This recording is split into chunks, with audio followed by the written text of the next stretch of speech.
All right, so in tribute to the title of this video, we're not going to procrastinate the rest of the video by doing some super long intro. My name is Niam, and today I'm going to be talking about the 2 simple ideas that you need in order to stop procrastinating your life away. So let's get into it. What you need to understand is that procrastination equals the level of discomfort of the task that you are going to do or you want to do over your ability to tolerate discomfort. Let me explain. So let's say the task that you had to do was something like standing up, and that was what you wanted to do in the next 5 minutes. You wouldn't procrastinate that task because it's pretty easy, and I'm assuming that you do have 2 legs. Now, the reason why that's easy is because the level of the discomfort that you would feel by undertaking that task is very little. That's why Netflix is something that is hard to procrastinate on, or scrolling on your phone is hard to procrastinate on, because the level of discomfort that you feel when engaging in these activities is really low. Now, let's say you broke your 2 legs and you were sitting there and you had crutches, and I asked you to stand up. You might be more likely to procrastinate on that because the level of discomfort that you would feel is really high, unless you were David Goggins. If you were David Goggins, you'd probably say, I'm gonna go run 100 kilometers right now with 2 broken legs because I can tolerate a lot of discomfort. And that's the thing. If you have a very high tolerance to the level of discomfort that you can face, then your likelihood to procrastinate goes down. And so when we think about trying to procrastinate the tasks less, then it's about manipulating those 2 variables in our favor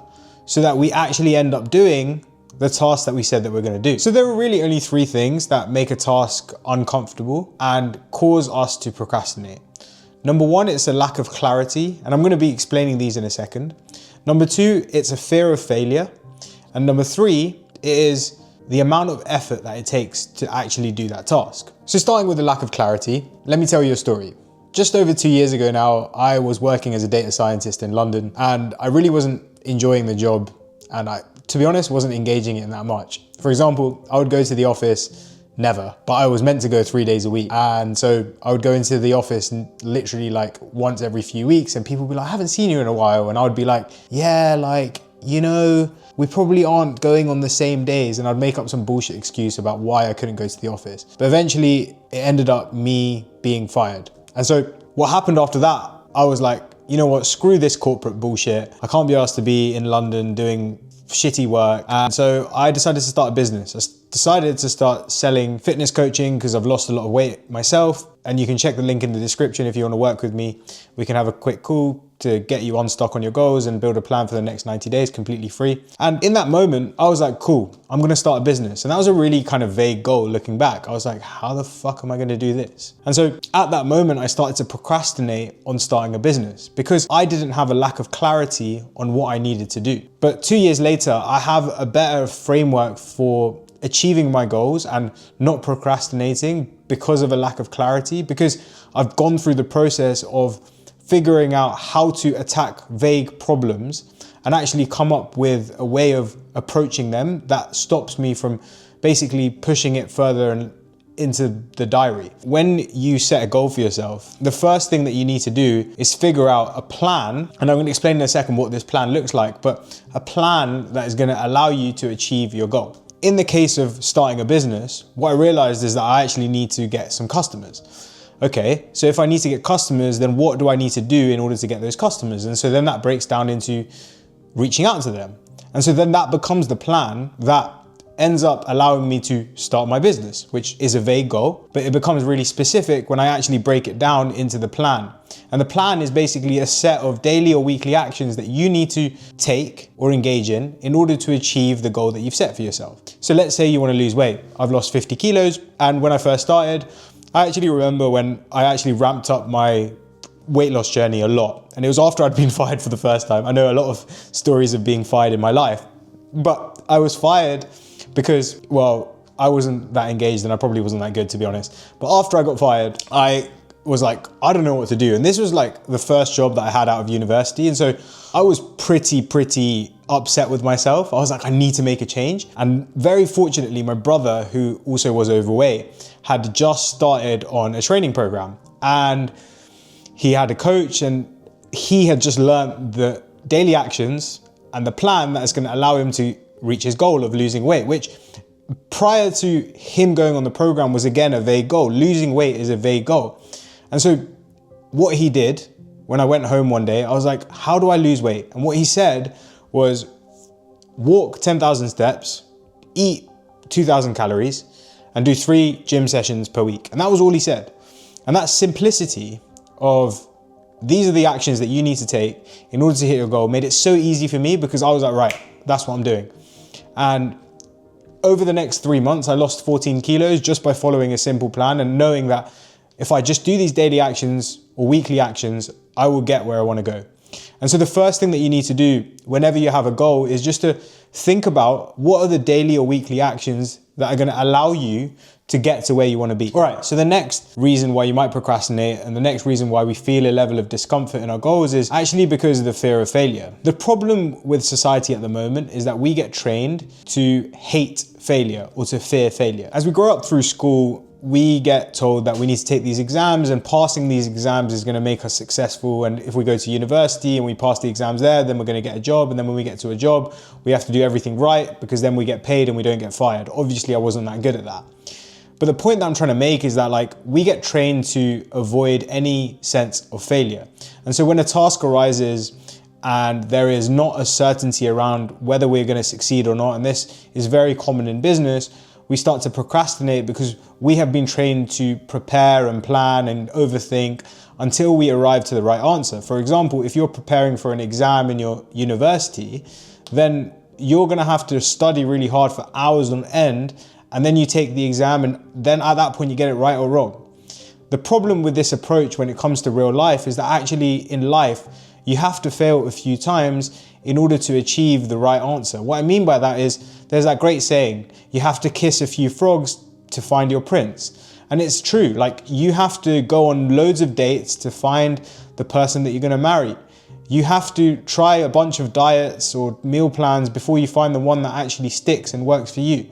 You have to try different things in your career until you find the career that is actually right for you. And so one of the things that we need to change is our relationship with failure. And this point was epitomized by reading the book of Steve Jobs, or the biography of Steve Jobs, because in the book, when he was just starting Apple, and Apple is $1 trillion company now, think about that, $1 trillion company. Just before he started, he was convincing his business partner at the time, Steve Wozniak, to join and get on board, because Steve Wozniak was actually the genius behind the computer. He was the guy that was engineering the computer back in the day. Steve Wozniak was the person that was more skeptical. Steve Jobs was away with the fairies. He was the guy that was like, yeah, let's just back the business. But Steve Wozniak was like, no, I have this really good job. I don't want to quit everything and leave everything go. A lot of people are like that right now. But what Steve Jobs said has stayed with me since I read that moment in the book. And what he said was, and he looked over to Wozniak and he said, I don't know if this is going to work, but at least we'll have a business. And the point was that it doesn't matter if it doesn't work because you are playing the game. And the point of the game is to play, it's not to win. And I think that literally will change your life, because when you're procrastinating on whatever work or whatever you're doing, it doesn't actually matter whether you win on this go in isolation. Because if you just play with your heart and you give everything you've got and you keep doing that over and over again, you eventually will win. And by the way, we're all gonna die. We're all gonna leave this world. And so it doesn't actually matter. And so this fear of failure is all psychological. It's all made up in our head, and it's all based on this illusion of the world where we place importance on the things that are external to us. But in reality, none of these things are real, because we're all going to leave this world without anything in our pockets.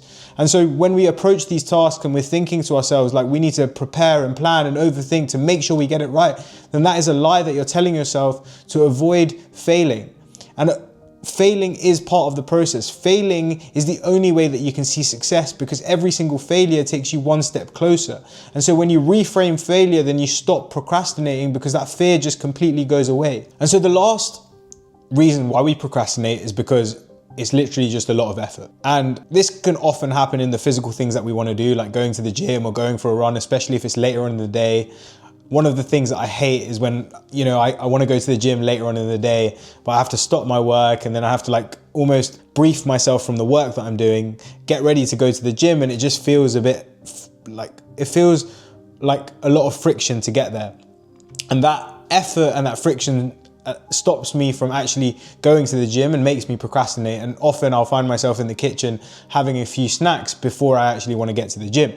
And so one of the things, and I got this from James Clear in Atomic Habits, is to reduce and shrink the habit down, or the behavior that you want to embody, to 2 minutes. Because let's say you want to write an article or write a report or do this big project or build a website or start content creation. All of these goals seem very overwhelming. They seem very hard to achieve in one shot. And so our brain will come up with reasons why we don't need to achieve that goal. And the size of resistance we feel is directly proportional to the size of the task at hand. Now, we can't change the size of tasks, but we can change our size of the perception of the task. What do I mean by that? Instead of saying to ourselves that we need to write the article or write the newsletter or write the blog post or write the YouTube script or write the business plan, instead we can just say we're going to sit down and write for 2 minutes. Immediately, by shrinking down the habit or the behavior to 2-minute task, it becomes easier. It becomes more easy for us to not get overwhelmed and then procrastinate, and then we can end up just doing it. And so whenever you're procrastinating or whenever you're doing something, instead of saying to yourself, oh, I need to go to the gym and do this big workout and do 5 sets of squats and this and that, just shrink down the habit to literally 2 minutes. It will literally change your life.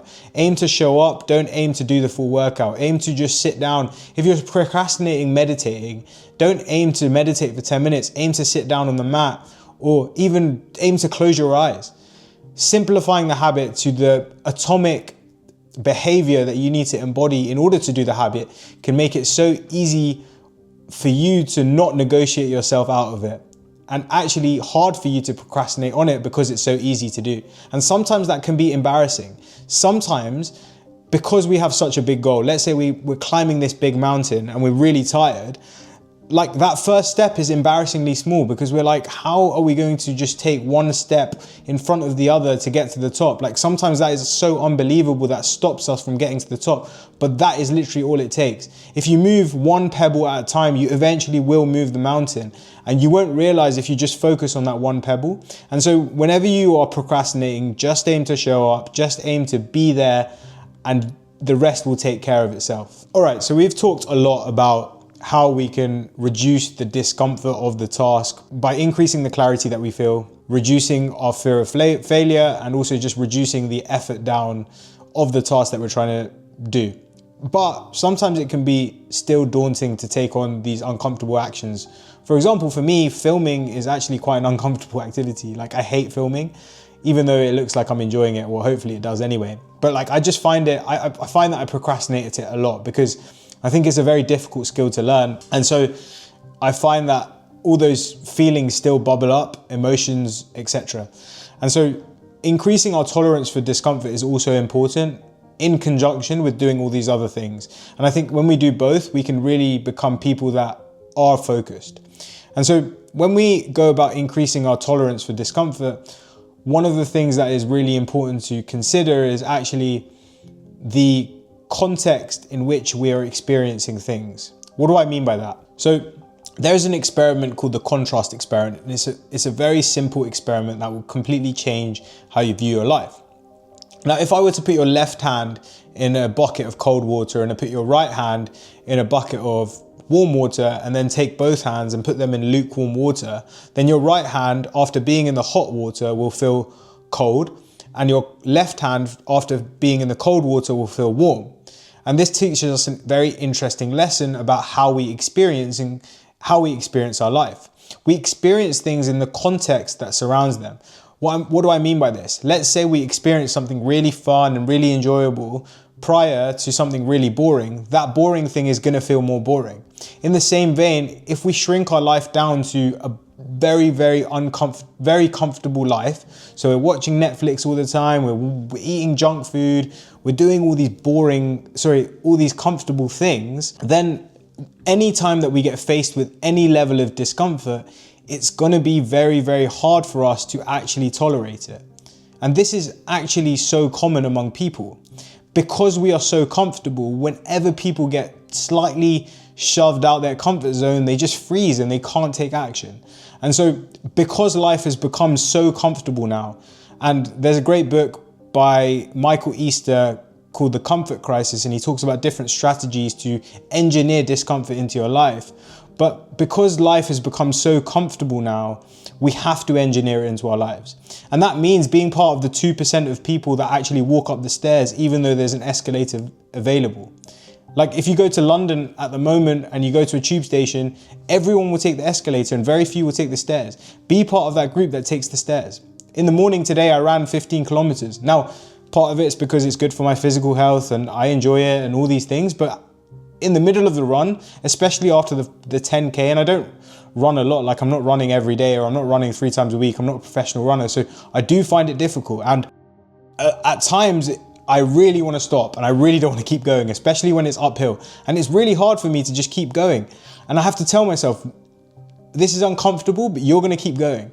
And that practice of being uncomfortable means that later in the day when I am filming, well, this is a breeze compared to being outside in the cold, climbing up this hill when I'm like, oh my God, I really want to stop. My legs are aching and I'm out of breath. And so engineering discomfort into your life, doing things physically hard is going to stop you from procrastinating, because the context of your life, the context of doing those hard actions like writing the articles actually becomes easy because everything around it is hard. And the second thing, well, let me tell you a story about Vietnam. So in the 1970s, it was the Vietnam War, and 2 congressmen traveled to America. And when they traveled to America, they observed that many of the American soldiers were addicted to heroin. And they sent this news back to President Nixon. And President Nixon announced a national emergency because at the time it was a pretty scary thing that loads of American soldiers were going to come back addicted to heroin. At the time, people believed that heroin addicts were bad people, they were immoral, and they weren't seen as like the rest of the crowd. And also, because 90% of heroin addicts that go to rehab end up getting re-addicted, it was also believed that heroin addiction was permanent and irreversible. And so when the heroin addicts came back, everyone believed that they were going to stay addicted. But because of the national emergency, they actually started to test every single heroin addict and soldier that came back to America. And they found something completely different. They found that 12% of the heroin addicts ended up staying addicted. And this teaches us a very interesting lesson about human behavior. Because the heroin addicts that were in Vietnam and then came back to the US lost all the triggers and the cues that were causing them to stay addicted in Vietnam. They were not stressed, they were not tired, they didn't have the war and the availability of the heroin. One soldier was offered heroin as soon as he landed in Vietnam. And so everyone was just offering it. And this story is so common where if you go to a university in the UK, it's quite likely that you're going to drink. And that was for me too. I drank a lot. I did a lot of drugs. I partied hard. And so when we think about what we're trying to do, when we think about facing our discomfort, it's about putting us in an environment where facing the discomfort is the only option. So I found, because I work from home, that I was getting distracted at home because some of the work that I'm doing, like writing and scripting, can be a little bit psychologically uncomfortable, especially when you're staring at a blank screen and looking at it and be like, what do I write about? And often, instead of facing the discomfort, I would end up going to the kitchen and having a snack. And when I realized that, and when I read about this story, I was like, okay, I need to make a change. And so what I did was I ended up, and I'm really lucky that I have this space, I ended up going to my mum's opticians. When I went to my mum's opticians, well, there's nothing to do there. I took my laptop there and I just focused in for way longer than I would here because there are no distractions. And so when we think about increasing our tolerance for discomfort, it's not about physically, internally saying we're going to tolerate discomfort and we're going to have more willpower and we're going to be more disciplined. It's just putting us in an environment where discomfort is the only option and where getting distracted with easier things is not an option. So that's that. If you like this video, then check out this video where I share how you can become dangerously motivated. Until next time, peace.